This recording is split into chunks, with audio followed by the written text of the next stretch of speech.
tali tidur. Bukan polisi tidur, tali tidur. Ada lagi anjir.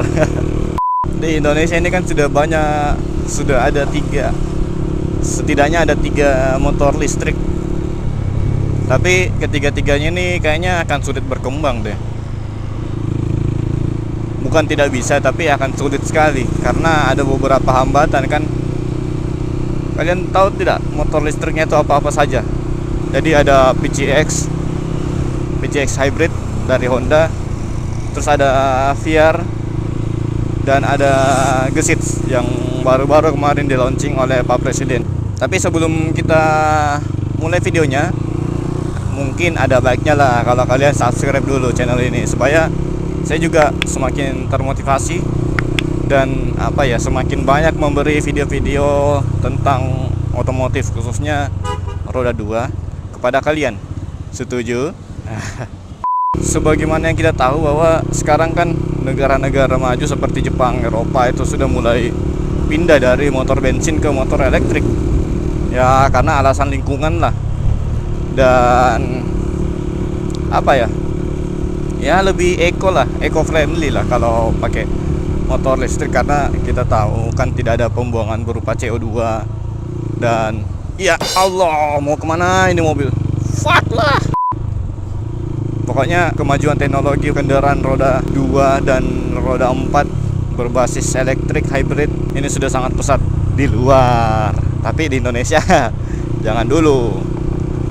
Sebenarnya di Indonesia sudah bisa, tapi ada beberapa hambatan yang menjadi penghalang untuk berkembangnya motor.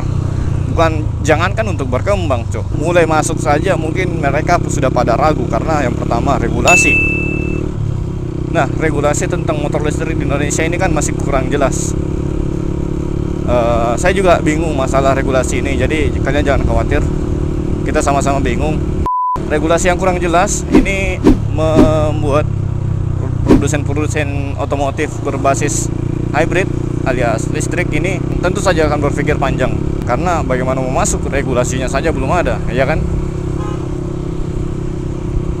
Sudahlah, kita jangan bahas regulasi karena saya juga bingung. Terus yang kedua, masalah fasilitas juga belum begitu menunjang di Indonesia untuk pasaran kendaraan hybrid. Ya kita tahu lah bahwa kalau motor listrik itu kan butuh stasiun pengisian listrik, dan lama pengisiannya juga pasti akan lebih lama dari motor-motor konvensional yang pakai bensin dan sebagainya. Nah, menurut data yang saya dapat dari agen saya bahwa ada 500 lebih fasilitas pengisian baterai umum di Jakarta, tapi ini di Jakarta. Kalau kalian ada yang domisili di Jakarta dan kebetulan menonton video ini, mungkin bisa dicari. Saya juga kurang tahu di mana posisinya. Nah, terus masalah yang lain yang menjadi penghambat laju pertumbuhan sepeda motor elektrik di Indonesia itu adalah harga. Tahu kan PCX harganya berapa?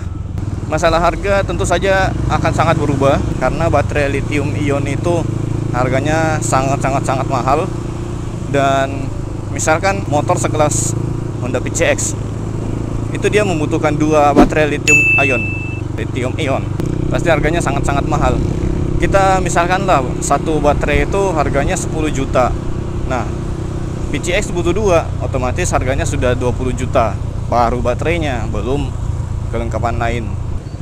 Nah, itulah yang membuat harga motor elektrik di Indonesia itu nanti akan sangat mahal.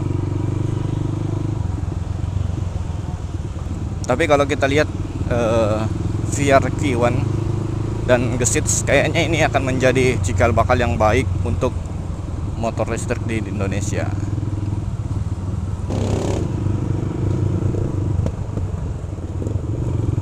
Oke, jadi saya rasa cukup sekian dulu video kali ini.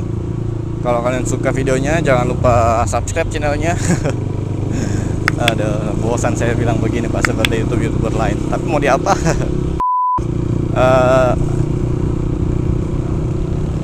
Oke, saya kehabisan kata-kata.